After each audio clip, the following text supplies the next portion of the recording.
말씀을 제가 한 절 읽고 여러분이 한 절 읽고 한 절씩 교독하도록 하겠습니다.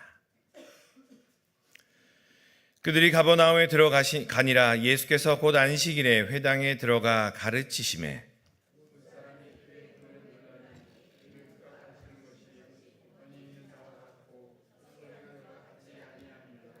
마침 그들의 회당에 더러운 귀신 들린 사람이 있어 소리질러 이르되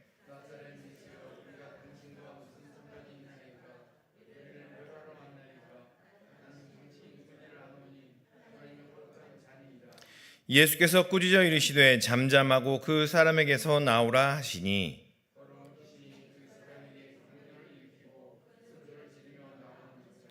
다 놀라 서로 물어 이르되 이는 어찌미냐 권위 있는 새 교훈이로다. 더러운 귀신들에게 명한즉 순종하는도다 하더라. 예수의 소문이 온 갈릴리 사방에 퍼지더라. 아멘. 귀한 찬양 감사합니다. 찬양의 그래서 제가 제목을 봤어요. 들에 핀 백합화를 보라.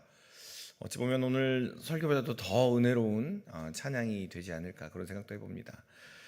여러분 한 주 동안도 이 찬양의 가사를 계속 묵상하시면서 또 말씀을 함께 보시면서 또 이 찬양을 기억하시면서 들에 핀 백합화를 통해서 하나님께서 우리를 얼마나 채우시기를 또 위하시는지를 경험하시는 그런 한 주가 되시기를 소망합니다. 아멘. 네. 1859년이었습니다. 프랑스 출신의 한 전설적인 고개사가 있었어요. 그 고개사가 프랑스 이쪽 유럽에서만 줄타기를 하다가 고개사가 갑자기 나이아가라 폭포에 줄을 치기 시작합니다. 길이는 한 340m, 높이 50m에 되는 곳에 외줄을 설치하고요. 그는 줄 하나만 의지한 채 그 폭포를 건너기로 했습니다. 바람이 매우 심하게 불고 안개도 매우 자욱한데 이 사람은 거기를 완전히 안전하게 건넜습니다. 반대편에 잘 도착을 했지요. 그런데 이 고개사가 거기에서만 멈추면 좋겠는데 점점 더 아슬아슬한 도전을 하는 거예요. 눈을 가리고 줄을 건너기도 하고 자전거를 타고 줄을 건너기도 하고 등에 쌀가마니를 지고 등을 건너는 그런 시도를 계속하는 거예요. 어느 날 이 고개사 찰스 블론디는 새로운 도전을 준비했습니다. 손수레를 가지고 이렇게 와서 사람들 앞에 섰어요. 그래서 사람들 앞에서 이렇게 이야기합니다. 여러분, 제가 이 손수레를 밀고 이 줄을 건널 줄로 믿으십니까? 그러니까 뭐라고 대답했겠어요? 사람들이 믿습니다. 갈 수 있을 것 같아요. 라고 이야기를 했죠. 그래서 이 블론딘이 다시 이렇게 말했습니다. 그렇다면 이 수레에 탈 사람 있습니까? 갑자기 조용해졌어요. 갑자기 그렇게 소리 질렀던 믿습니다. 충분히 건널 거예요. 당신은 할 수 있어요. 라고 이야기했던 사람들 중에 한 사람도 손을 들지 않고 조용해졌어요. 그런데 그 속에서 한 사람이 조용히 손을 드는 거예요.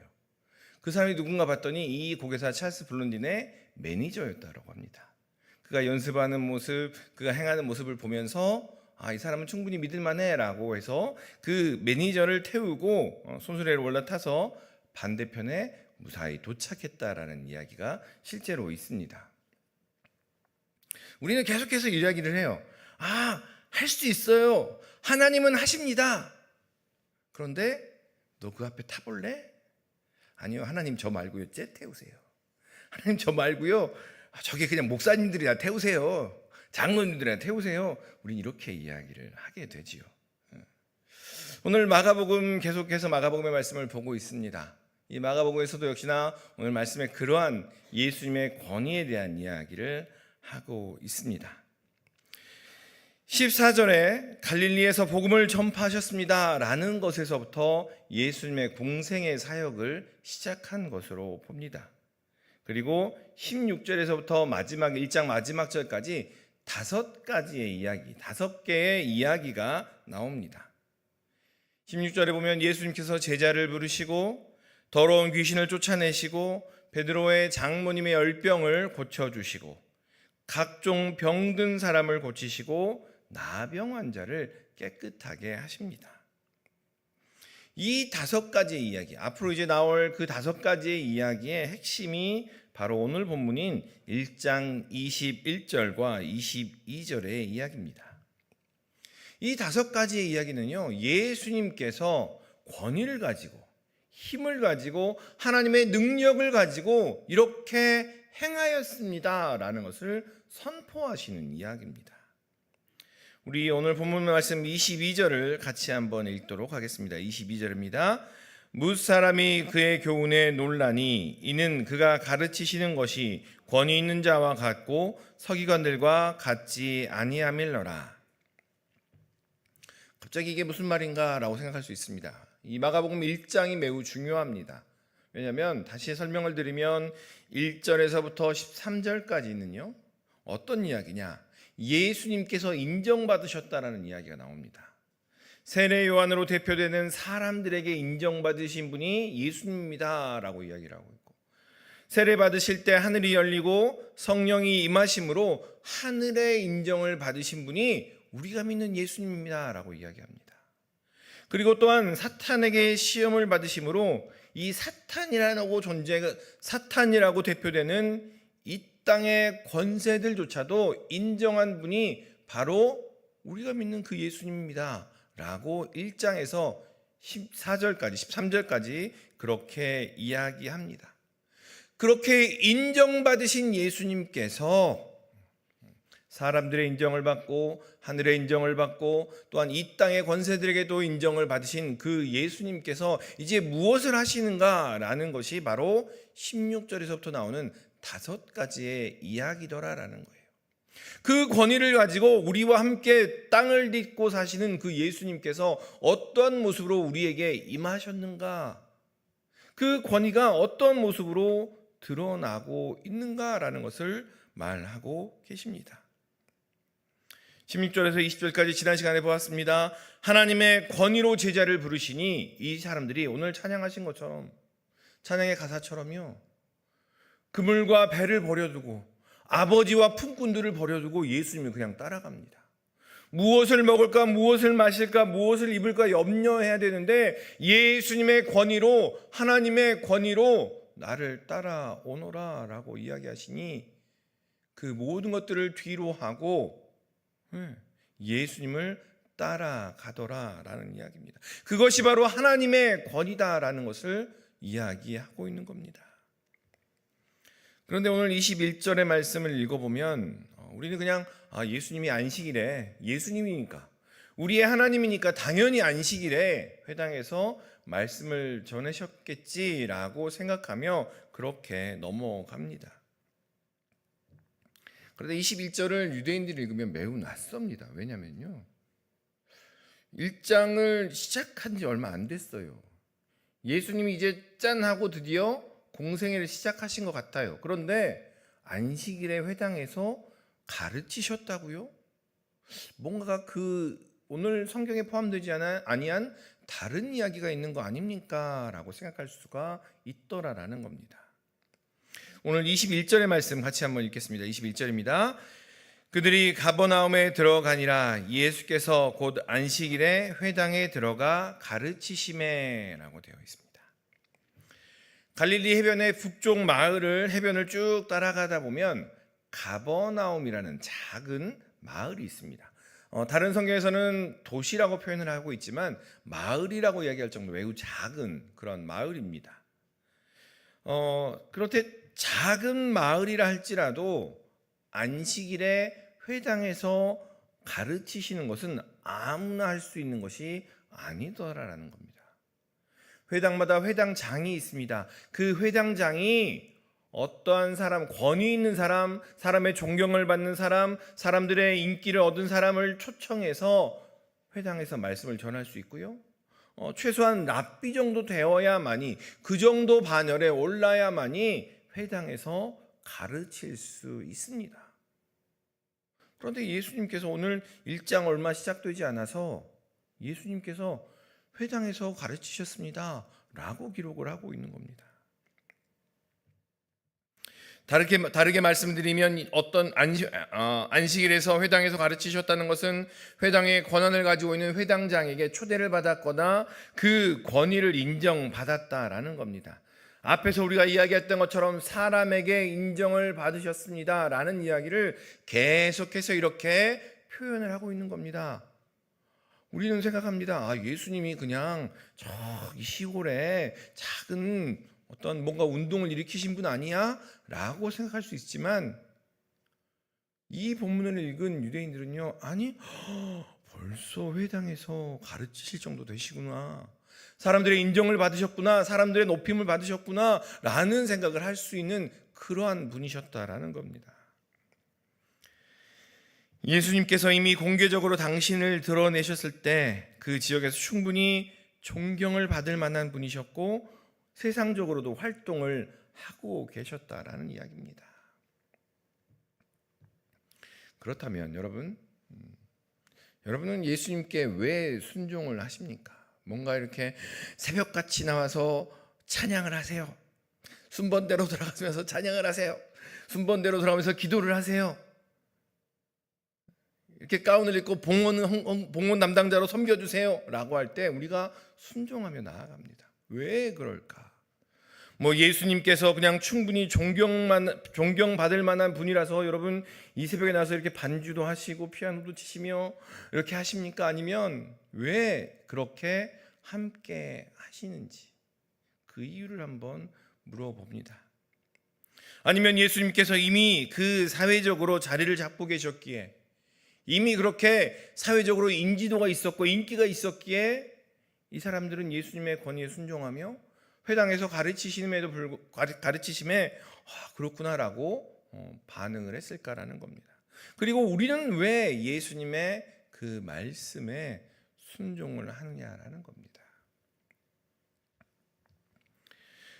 예수님께서 충분히 존경받을 만한 분이셔서 또한 이미 사회적으로 자리 잡고 활동을 하고 계셔서 우리가 순종합니다? 결코 아니라는 겁니다.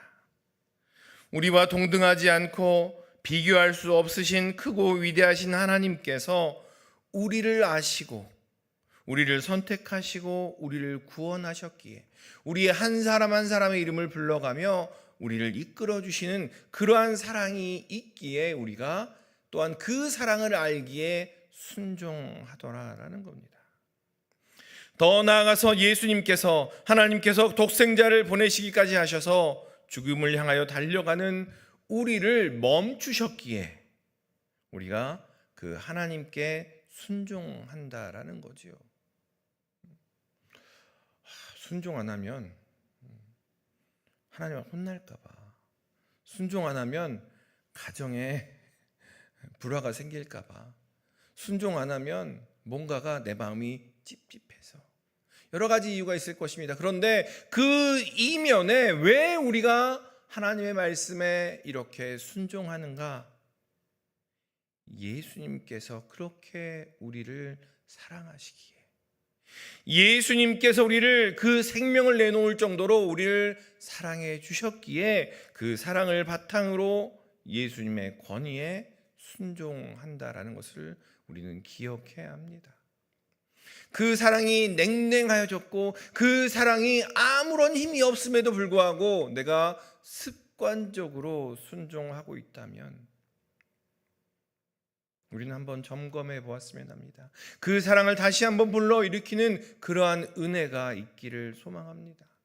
너무너무나 사랑하여서 너무너무나 감격하여서 그 사랑에 순종하지 않고는 견딜 수 없는 그러한 은혜가 우리의 믿음의 식구들 가운데 가득하시기를 소망합니다. 하나님께서 사람들을 부르시니, 하나님께서 그 권위로 사람들을 초청하시니 그들이 그물과 배를 버려두고 제자가 되어 따르기 시작합니다. 하나님께서 더러운 귀신을 명하시니 그 귀신이 사람들에게 경련을 일으키고 떠나갑니다. 하나님께서 열병으로 누워있는 베드로의 장모를 일으키시니 열병이 떠나고 수종을 듭니다. 하나님께서 그 권세로 나병 환자에게 손을 대시며 깨끗함을 받으라 하시니 나병이 떠나고 깨끗하여집니다. 다음 주부터 이제 이 내용들을 하나하나 구체적으로 그 권위가 어떠한 권위인지, 그 사랑이 어떠한 것인지 하나하나 살펴보도록 하겠습니다. 다시 말하면 하나님의 권위를 인정하지 않고 누가 이 수레에 타겠습니까? 제가 건널 수 있을 것 같습니까? 네, 믿습니다. 할 수 있어요. 라는 것이 온전한 믿음이 아니더라는 겁니다. 더 앞서 나아가는 주님의 권위를 인정하는 것이 아니더라라는 겁니다. 하나님의 권위를 인정하지 않고 하나님의 권위를 우리의 삶 속에 드러내지 아니하고 신앙생활을 할 수 있다는 것은 어불성설이라는 겁니다. 어느 날 밤 짙은 안개 속에서 거대한 군함이 이렇게 바다를 항해하고 있었습니다. 이 군함은요, 최신식 장비를 이렇게 갖추고 있고 그 군함의 선장 역시 제동 역시 수십 년의 경험을 가진 그러한 사람이었어요. 그날 밤도 어김없이 항해를 하고 있었습니다. 그런데 이렇게 처음 보니까 저 멀리서 불빛이 하나 보이는 거예요. 그런데 여러분 아십니까?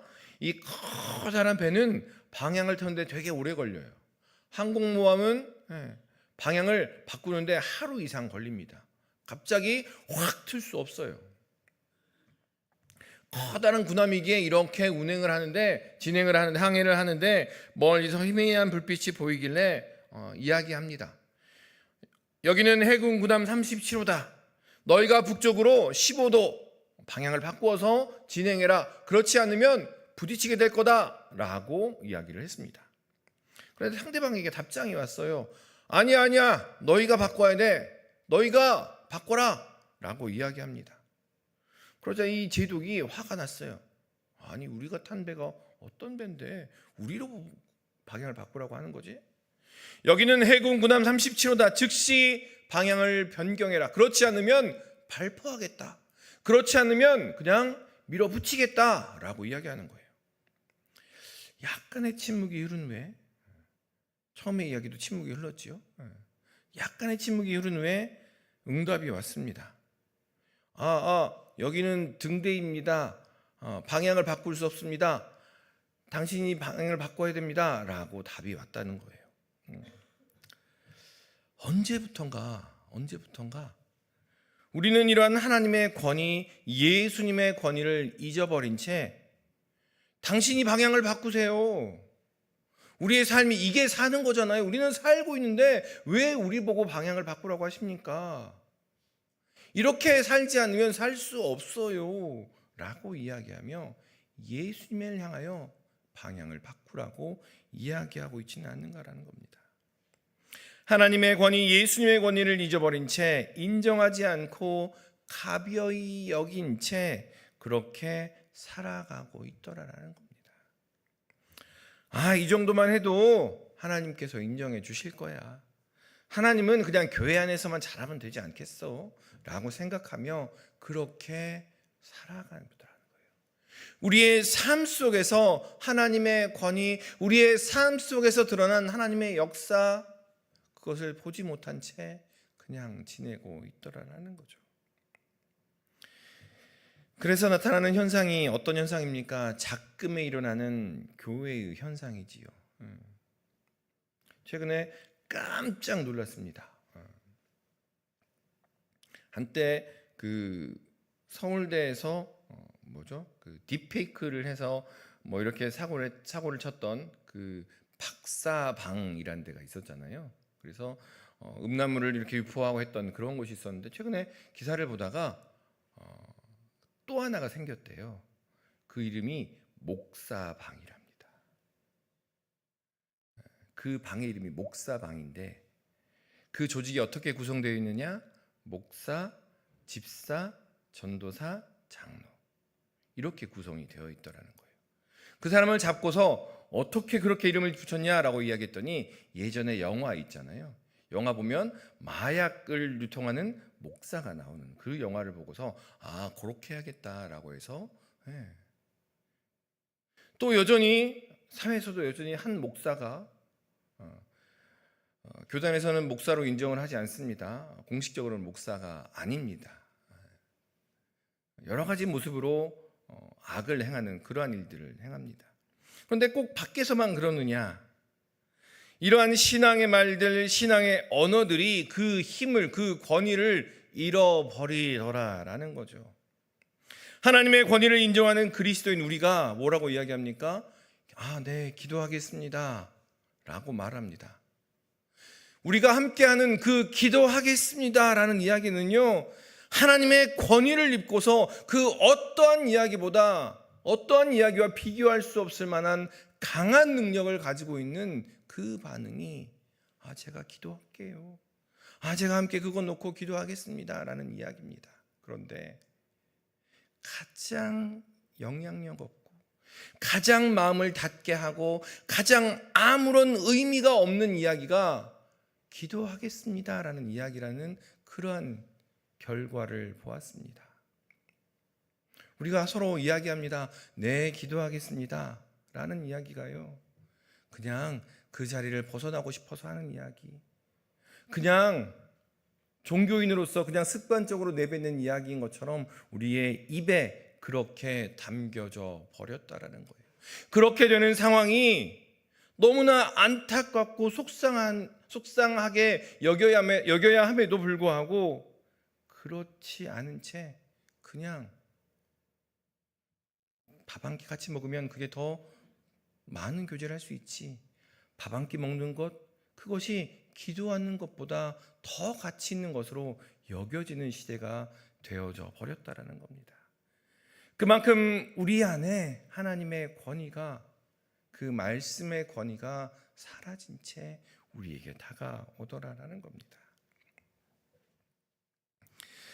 하나님의 권위가 사람에게 나타나니, 악한 영에게, 질병에게, 나병 환자에게 나타나니 하나님의 창조의 때로 그 모습이 돌아가더라라는 겁니다. 물고기를 낚던 이들이 세상의 사람을 하나님의 사람으로 바꾸게 되고, 악한 영이 물러가고 질병이 나음을 입게 되는 그러한 역사가 일어나더라라는 겁니다. 하나님의 권위가, 하나님의 권세가 드러나니 그러한 변화가 나타나더라라는 거죠. 부정하며 격리하던 당시에 부정한 사람, 격리된 사람이라고 대표되는 나병 환자들조차도 그 권위가 나타나니 깨끗하여지는, 그 부정함과 격리의 현상이 사라지는 그러한 현상이 드러나더라라는 겁니다. 하나님의 권위를 인정하면, 예수님의 사랑으로 용납하면 참으로 온전해지는 그 사실을 믿으시기를 소망합니다. 그 믿음을 가지고 예수님의 권위를 드러내며 그 말씀을 온전케 믿고 따라가는 우리 모든 믿음의 식구들 되시기를 주님의 이름으로 축원합니다. 우리는 너무나 익숙해요. 그냥 그렇게 지내는 거. 우리가 말씀으로 사람을 바꿔본 적이 없거든요. 우리가 열심을 통해서 기도함으로 사람을 바꿔본 적이 없어요. 그렇기 때문에 그 말씀이 얼마나 힘이 있는지, 그 권위가 얼마나 능력이 있는지 우리는 그냥 그렇게 지내더라라는 겁니다. 교회 잘 다니는 정도로 하나님의 권위, 그것이 하나님의 능력이야 라고 스스로 제안한 채 그렇게 지내더라라는 겁니다.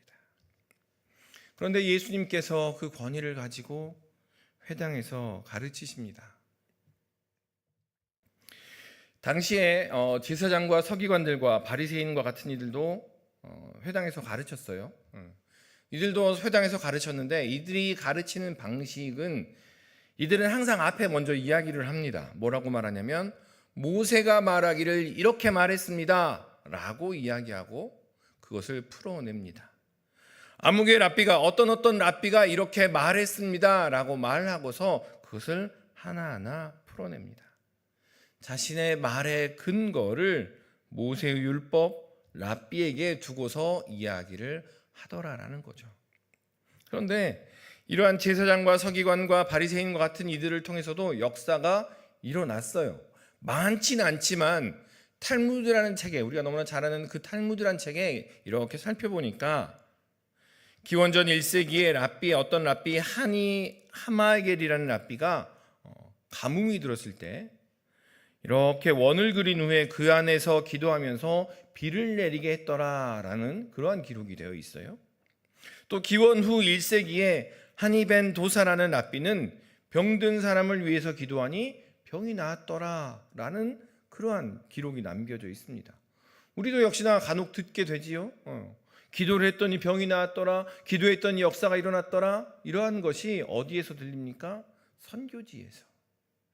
정말 처절하게 싸움을 하는, 복음을 가지고 싸움을 하는 그 선교지에서 하나님의 역사가 드러나는 이야기가 들립니다. 그런데 이 바리새인이 했던 이야기와 예수님의 이름으로 행하는 그 역사의 상황이 다르더라라는 겁니다. 예수님께서는 바리새인과 사두개인이 했던 이 이야기를 뭐라고 표현하시냐면요, 옛교훈이라고 표현합니다. 옛교훈. 바리새인들은 율법을 철저히 지키라고, 사두개인들은 모세오경만을 이야기하고, 서기관들은 종교 법률을 근거로 그것을 해석하고 사람들에게 적용합니다. 열심히 이런 문서가 여기 있고 이런 율법이 여기 있으니 이렇게 지켜야 당신은 좋은 신앙의 사람입니다 라고 제시를 합니다. 그런데 여러분, 이 속에는 뭐가 없어요? 생명이 없어요. 생명이. 그냥 제시하고 너는 지켜야 돼 라고 도덕책과 같은 이야기더라는 겁니다. 이들의 모습을 보시고 예수님께서는 이렇게 말씀하십니다. 화 있을진저 외식하는 서기관들과 바리새인들이여, 너희는 한 사람을 개종시키려고 바다와 육지를 두루 다니다가 생기면 너희보다 배나 더 지옥 자식이 되게 하는도다. 그것이 심지어 기적이라 할지라도, 비를 내리게 하고 병을 고치게 하는 역사가 있더라 할지라도, 사람에게 놀라움을 준다 할지라도 그것이 생명을 살리지 못하면, 말씀에 대한 놀라운 깨달음이 있다 할지라도 그것으로 인하여 사람의 생명을 살리지 못한다면, 사람을 변화시키지 못한다면 그것은 옛 교훈이더라라는 겁니다. 그런데 사람들은 예수님께서 하신 이적들을 보고 이렇게 말하죠. 권위 있는 새 교훈이구나. 권위 있는 새 교훈이구나 라고 소리를 칩니다. 이후에 예수님께서 말씀하시는 것들은요, 이전에 경험하지 못했던 새로운 것들을 제시하십니다. 복음서 전체를 보면 예수님께서 사마리아를 다니시기를 않나, 또 사마리아에 혼자된 여인을 만나지를 않나, 여인들에게 이렇게 저렇게 말씀하시질 않나, 당시에 갖고 있던 틀을 벗어나서 생명을 살리는 그러한 일들을 하십니다. 38년 동안 그 자리에 있으면서 무너질 대로 무너진 자존감을 회복시키지를 않나, 예수님께서는 계속해서 무너져 있는 사람들을 살리시며 그들에게 다가가시더라라는 겁니다. 예수님께서는 율법 그 자체이며, 예수님께서는 생명 그 자체이며 율법의 완성이시기에 사람들은 예수님께서 행하신 똑같은 이적을 보고서도 권위 있는 새 교훈이구나라고 말하고 있더라라는 겁니다. 예수님께서 행하신 이적들은 사두개인들과 다르게 하나님과 사랑의 관계를 회복시키며 창세의 모습을 되찾게 하시더라라는 겁니다. 바리새인과 사두개인들은 율법을 제시했지만 그들이 지키지 못할 것들을 제시받고서 오히려 하나님과 멀어지는 일들이 있었다면, 예수님의 말씀, 예수님의 모습을 통해서는 더욱더 가까워지는 그러한 은혜를 경험했다라는 겁니다.